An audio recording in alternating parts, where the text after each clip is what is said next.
Assalamualaikum warahmatullahi wabarakatuh. Waalaikumsalam warahmatullahi wabarakatuh. Kami dari Universitas PGRI Semarang ingin mempresentasikan dengan tema depresi pada anak dan remaja.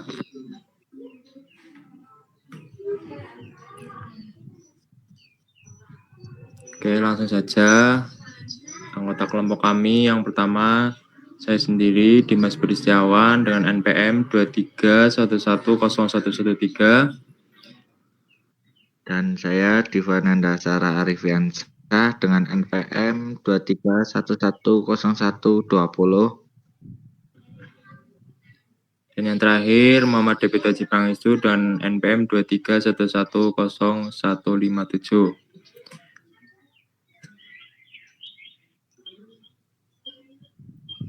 Langsung saja, ini ada video tentang depresi. It always felt like a giant maze. Jenny didn't feel like going to school, and she slept during the day and was up at night. She seemed irritable all the time. It felt like there was a weight on my shoulders, and the weight was really hard to hold up. One day my daughter was crying. That's when Jenny told us she thought about hurting herself. Then my parents got me treatment. That's when the bad feelings started to go away.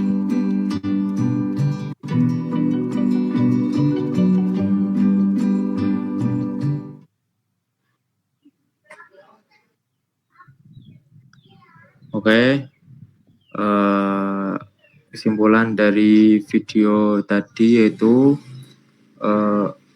ada anak kecil yang sedang memikul banyak beban dan juga depresi karena banyak tekanan dari lingkungan sekitar dan juga lingkungan keluarga yang kurang mendukung. Oke, langsung saja ke materi.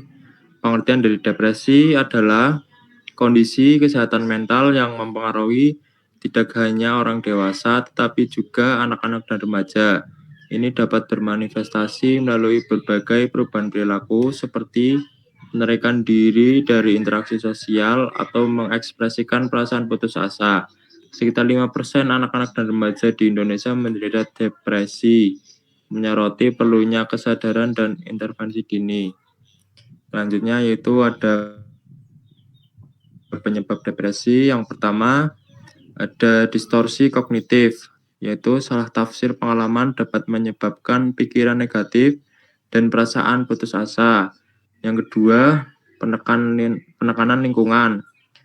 Peningkatan persaingan di sekolah dan lingkungan sosial dapat menciptakan stres yang menyebabkan gejala depresi. Dan yang terakhir, dinamika keluarga, yaitu masalah keluarga dan kurangnya dukungan dapat memperburuk perasaan terisolasi dan kesedihan.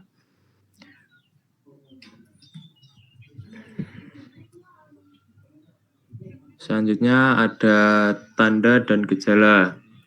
Yang pertama, perubahan emosional, yaitu ada sedih atau menangis tanpa alasan jelas dan mudah marah atau frustasi. Yang kedua, perubahan perilaku. Ada menarik diri dari teman dan keluarga dan penurunan minat pada aktivitas yang sebelumnya disukai dan perilaku berisiko, contohnya penyalahgunaan zat. Dan yang terakhir ada gejala fisik, yaitu gangguan tidur, insomnia atau tidur berlebihan, penurunan atau peningkatan nafsu makan, dan keluhan sakit fisik tanpa penyebab medis. Di sini ada dampak depresi. Yang pertama, penurunan prestasi akademik. Yang kedua, gangguan hubungan dengan teman dan keluarga. Dan yang ketiga, risiko perilaku menyakiti diri sendiri atau bunuh diri.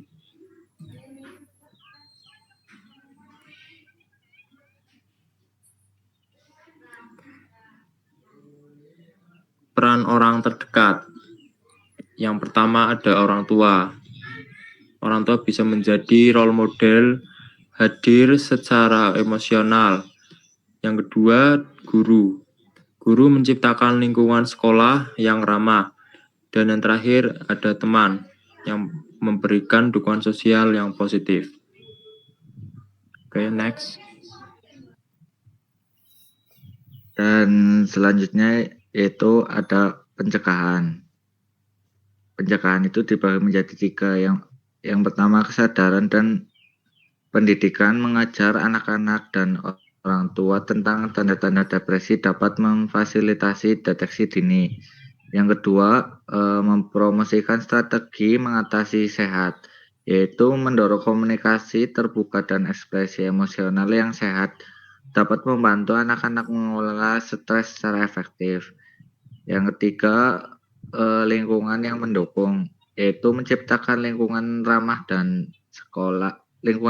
sekolah yang mendukung dapat mengurangi risiko mengembangkan depresi. Next.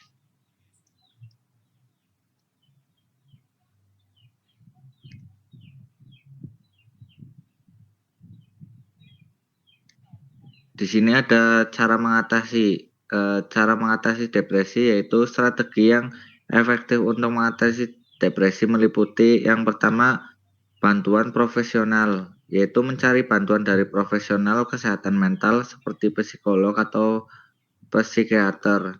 Sangat penting untuk diagnosis dan perawatan yang tepat. Yang kedua, pendekatan terapeutik, yaitu terapi perilaku kognitif atau CBT dan psikoterapi interpersonal atau APT adalah metode yang terbukti untuk mengobati depresi. Yang ketiga, terlibatan keluarga. Melibatkan anggota keluarga dalam terapi dapat meningkatkan dukungan dan pemahaman, membuat pengobatan lebih efektif.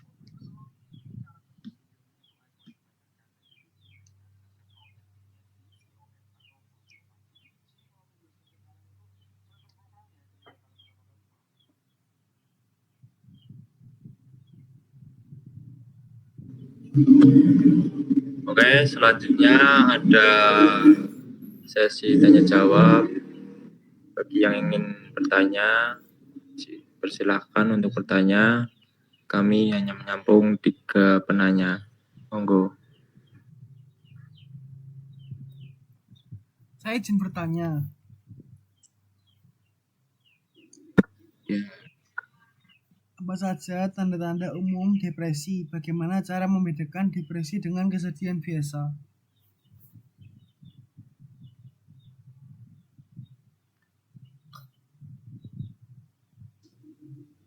Oke, terima kasih pertanyaannya Mas Hanif.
Baik, di sini saya akan menjawab pertanyaannya Mas Hanif, yaitu apa saja tanda-tanda umum depresi?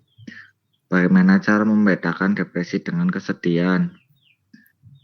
Depresi adalah masalah kesehatan mental yang serius dan beda dari sekedar rasa sedih biasa.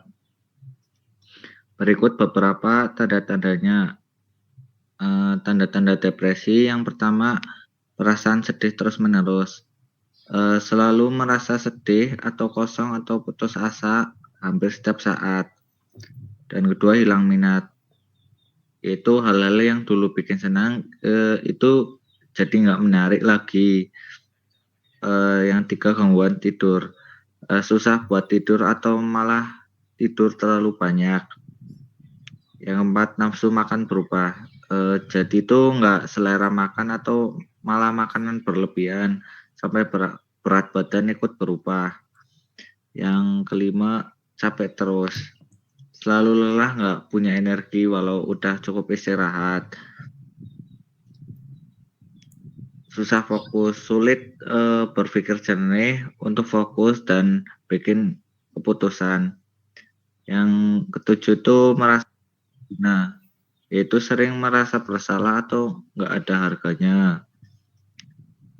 Yang kedelapan, pikiran negatif, yaitu kepikiran soal kematian atau pengen menyakiti diri sendiri. Bedanya depresi dan sedih biasa yaitu berapa lama, yaitu sedih biasa cuma sementara, tapi depresi bisa berlangsung lebih dari 2 minggu. Terus seberapa parah. Depresi bikin aktivitas sehari-hari jadi terganggu, sedangkan sedih biasa itu biasanya nggak separah itu. Terus ada gejala fisik, itu depresi sering bikin pola makan atau tidur berubah, sedangkan sedih biasa itu biasanya nggak sampai kayak gitu. Penyebabnya yaitu sedih biasa sering karena ada alasan tertentu, misalnya tuh kehilangan seseorang, jadi gitu kita jadi merasa sedih. Tapi depresi itu bisa muncul dari tanpa sebab yang jelas itu. Apakah sudah membantu, Mas Hanif?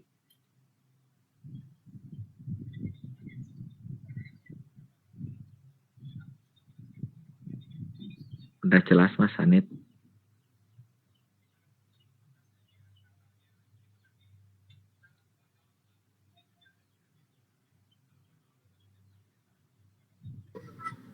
Mas Hanif, apakah jawaban tadi sudah jelas? Sudah jelas. Terima kasih. Oke, selanjutnya bagi yang ingin bertanya, silakan.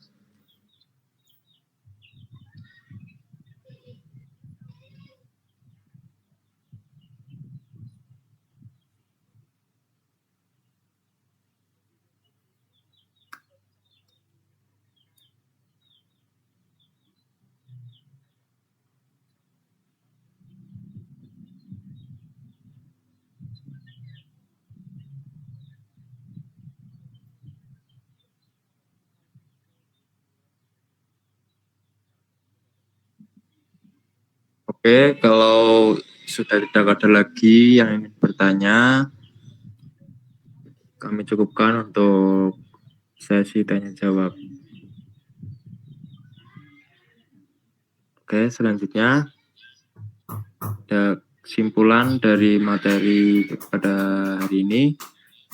Depresi pada anak dan remaja adalah masalah serius yang membutuhkan perhatian.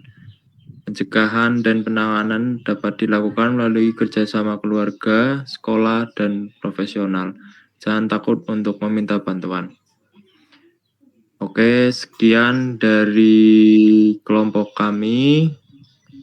Apabila banyak kesalahan dalam penyampaian materi pada hari ini, kami mohon maaf yang sebesar-besarnya. Akhir kata, wassalamualaikum warahmatullahi wabarakatuh.